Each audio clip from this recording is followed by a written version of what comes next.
of the intended referendum, for misconstruing the process of certification of the register of voters under Section 6 and 6A of the Elections Act with the requirements for continuous voter registration under Section 5 of the Elections Act, for finding that the appellant had an obligation to ensure that the promoters of the bill had complied with the requirements, public participation before transmitting the amendment bill to the county assemblies. And the IEBC further faulted the learned judges of the High Court for misapprehending the place of public participation in relation to constitutional review process by way of popular initiative, for failing to take note of its jurisdictional scope, for delivering a judgment that is internally incoherent, contradictory and inconsistent, for granting orders which threatened the usurpation of the functional independence of the appellant, and for failing to appreciate that the evidential threshold for granting the declaratory reliefs had not been satisfied by the petitioners, and consequently arriving at the wrong conclusions.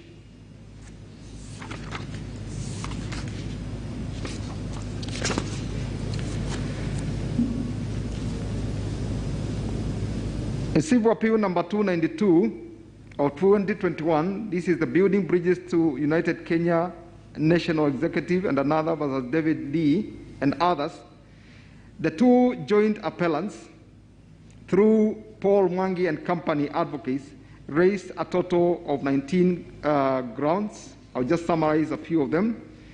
In summary, they faulted the learned judges for misapprehending the factual matrix relevant to the constitutional amendment initiative, for finding that the basic structure, eternity clauses, and unamendability doctrines are applicable under the Constitution of Kenya 2020,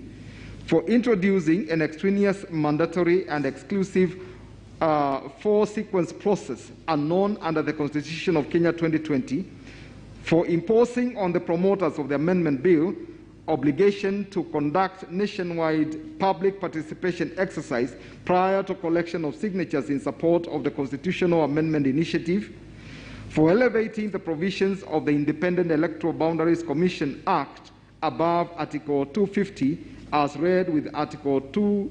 sub-Article 4 of the Constitution, and for misapprehending Article 257(4) and thereby unconstitutionally and unlawfully imposing a non-existent duty and or criteria for the verification of signatures.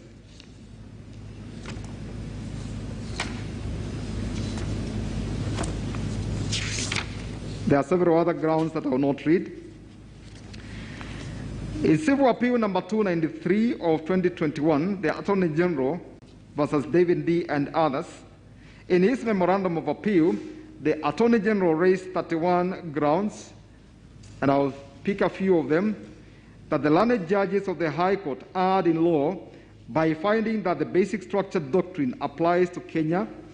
for holding that the basic structure of the Constitution can only be amended through the exercise of the sovereign power of the people in the exercise of their primary constituent power, and not as contemplated under Articles 255, 256, and 257 of the Constitution,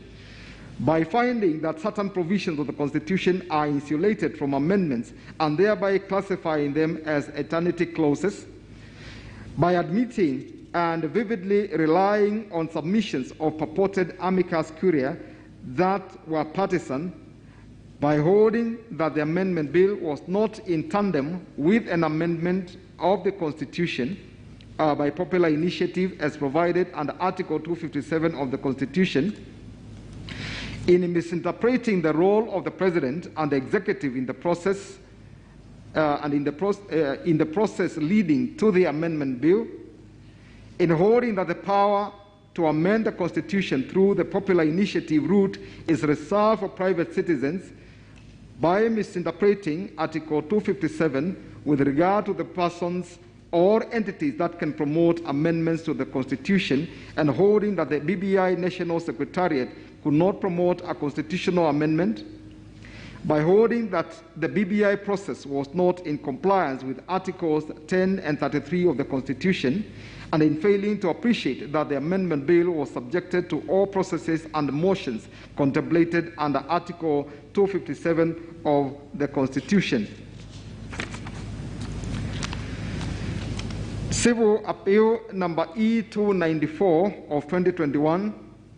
Uhuru Muigai Kenyatta versus David Ndii and 82 others. The appellant, through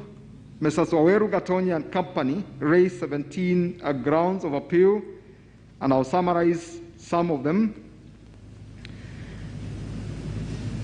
He contended that the learned judges erred in law and violated or acted contrary to the rules of natural justice by making a decision adversely affecting the appellant and without hearing him, contrary to the provisions of Articles 27, 50, and 159 of the Constitution,